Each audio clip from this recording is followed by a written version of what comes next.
Today's video is all about warm and cozy casseroles.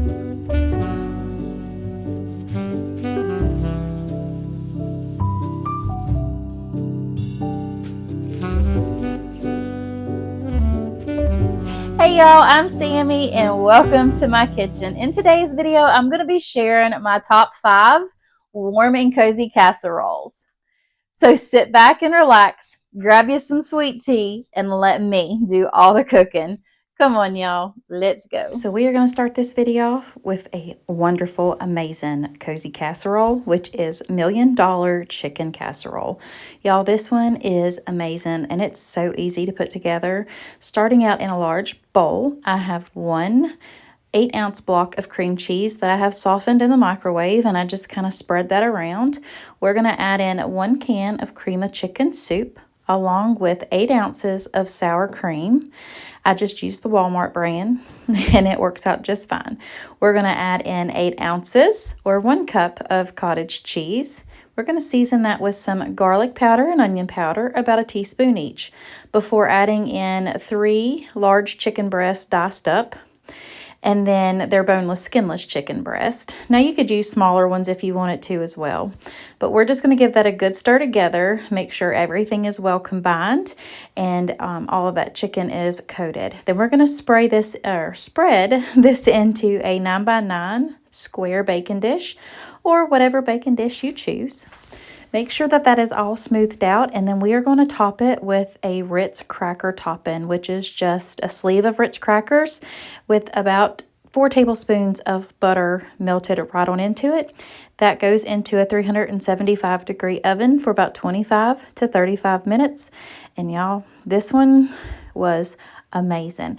It is such a wonderful meal for a busy weeknight and perfect for fall to make you all warm and cozy. Now let's move right along into a loaded breakfast casserole. This can be used for supper or breakfast. You could even make it ahead. That is perfect. So into the bottom of a 9x13 baking dish that is sprayed, I'm going to put 1 32-ounce bag of shredded hash browns. We're going to season those up with some salt and pepper.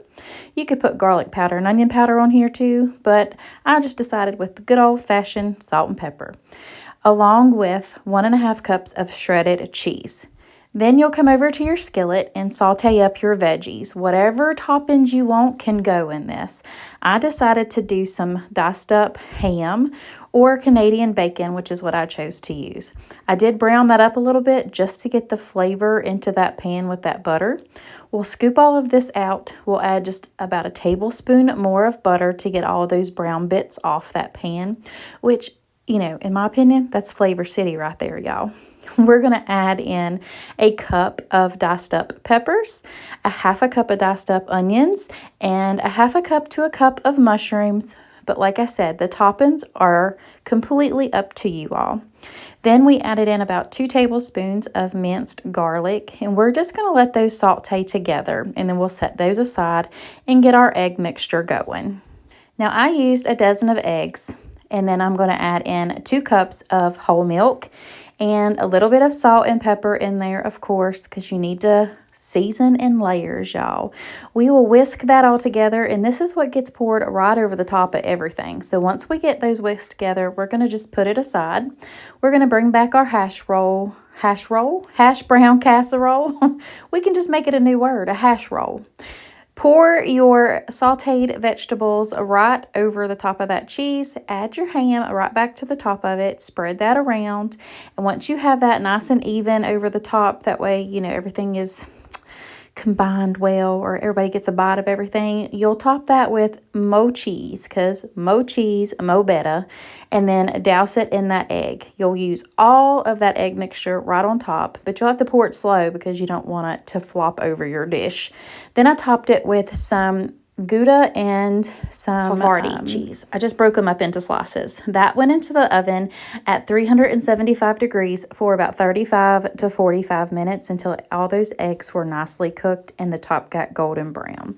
I served this with some fresh parsley and some fresh diced tomatoes just to give it that little bit of freshness. And you got to have sliced tomatoes with your breakfast, right?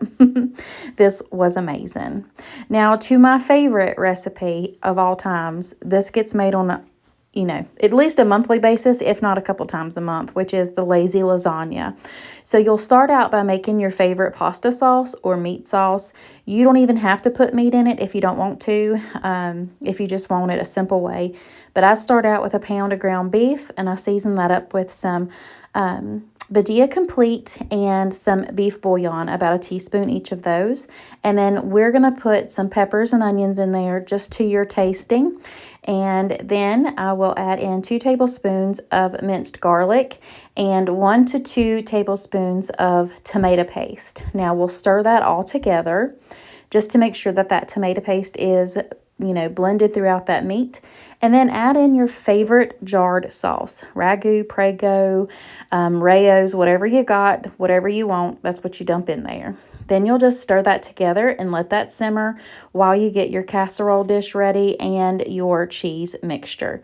So into a large bowl, I've got 1 block of softened cream cheese, a half a cup of Parmesan, 1 cup of cottage cheese, and then some salt and pepper.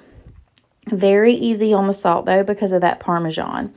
You'll give that a good blend together, set that aside, and spray a casserole dish. This is probably a little bit smaller than a 9x13. You'll start with a layer of sauce right in the bottom, and then I love the little round raviolis. I find these at my local food line, but maybe Walmart would have them too. But put a layer of the raviolis right over that bottom layer of sauce. Top that with another layer of your sauce, and then put some dollops of cheese all around. And you can spread that out if you want to, or just leave it in little dollops, and that's what I did. And then I put another layer of Gouda right on top of that. It just makes it so cheesy because, Gouda makes it Gouda.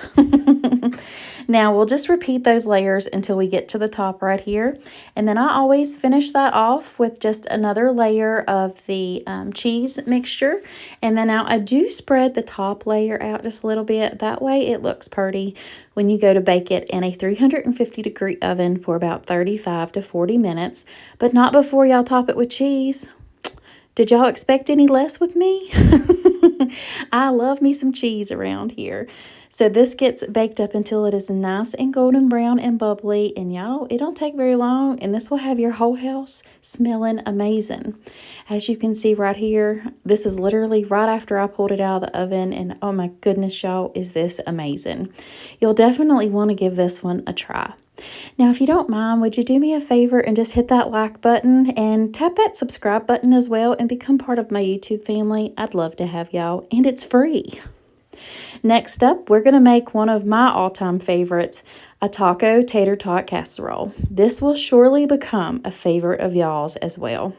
So into a large oven-safe skillet, I'm just using my enamel-coated cast iron. I'll have it linked in my description box if you're interested. I just tried to break this apart. It was a little bit frozen still in the center, but that's all right. We can work with it. Now, once you have it broke apart, we are going to use some wood-fired garlic by Kinder's. This is so good, y'all. Next up, of course, Badia Complete or any complete seasoning you want to use. Nature seasoning is also good. Then we'll just brown that up. Once it's browned, we're going to add in 1 package of taco seasoning, or you could make your own taco seasoning, whatever works best for you. Add in 1 standard size can of drained corn, 1 can of mild rotel, or just regular diced tomatoes, because that's all I had on hand for this night. 8 ounces of sour cream goes right on in there. Now, don't knock it till you try it. It is amazing. You wouldn't think it would be, but it's so good. Make sure you give that a very good stir. That way that sour cream gets mixed all up in those vegetables and the beef. Then you'll add in 1 cup of shredded cheddar cheese. Me being me, I had to spread it out. Once you have that cheese well combined, you will top the entire skillet with some more cheese. I use the taco blend, and then of course you got to put your tots right on top of that, and I had to make them look all pretty here. It's just, you eat with your eyes first, right? That goes into a 400-degree oven for about 20 to 25 minutes until those tots are nice and crispy. Oh my goodness, y'all, this one is like a dance party for your taste buds. Let me just put it that way. And we served it up with some more shredded cheese, some sour cream, and some taco sauce. A perfect version or something different for a Taco Tuesday that will leave everyone in your house happy and full. That is my goal, is to make my family happy and full. Now we're going to go right into a chicken, broccoli, and tater casserole. That is right, y'all. Chicken, broccoli, and tater casserole. Oh, this one was amazing and so simple to put together. We are going to start out with the diced hash browns into a sprayed 9x13 dish. I used right about almost the whole bag. You could use half the bag. I did have a little bit left over. I think it was a 32-ounce bag, so I probably used about 24 ounces. Then you will top it with some shredded rotisserie chicken. You need 2 cups of that right over the top. Then into a medium-sized bowl, you'll take some sour cream and cream of chicken. So you'll need a can of cream of chicken and 8 ounces of sour cream, 1 cup of cheddar cheese, and then you'll give that a very good mix through just to make sure it is well combined. Set that aside and then bring your chicken and taters back over. You'll dump that cream cheese mixture right over the top and then we'll mix it right in that dish. Now, in essence, you could have just dumped everything right on in to that bowl, but my large bowl was occupied. So I did it my way and that's perfectly fine. Once you have that mixture spread out, you will top it with 2 cups of diced up broccoli and then 1 cup of cheddar cheese goes right over the top of that. Now I'm going to use my trick and I'm going to spray the back side of the foil with some nonstick spray and then I'll flip it over. That way that cheese don't stick to it. This bakes in a 350-degree oven for about 25 to 35 minutes. You just want to make sure those taters and the broccoli is nice and cooked through. Y'all, this made my family so happy and so full. I don't even think I had maybe enough leftovers for lunch the next day for one person. That was it. So definitely make this for your family. It is a crowd pleaser and it is just amazing and so simple. You can't get much simpler than this. All right, y'all, that is it for today's video. I truly hope you enjoyed it. If you did, give me big old thumbs ups, leave me some comments down below, and hit that subscribe button and become part of my YouTube family. It is totally free, and I would love to have y'all. If you are in need of prayer, please let me know down below, and I would be honored to pray for you all. But if you're looking for some other foodie inspiration or some easy recipes, check out these other 2 videos on your screen right now. And until next time, God bless. Bye.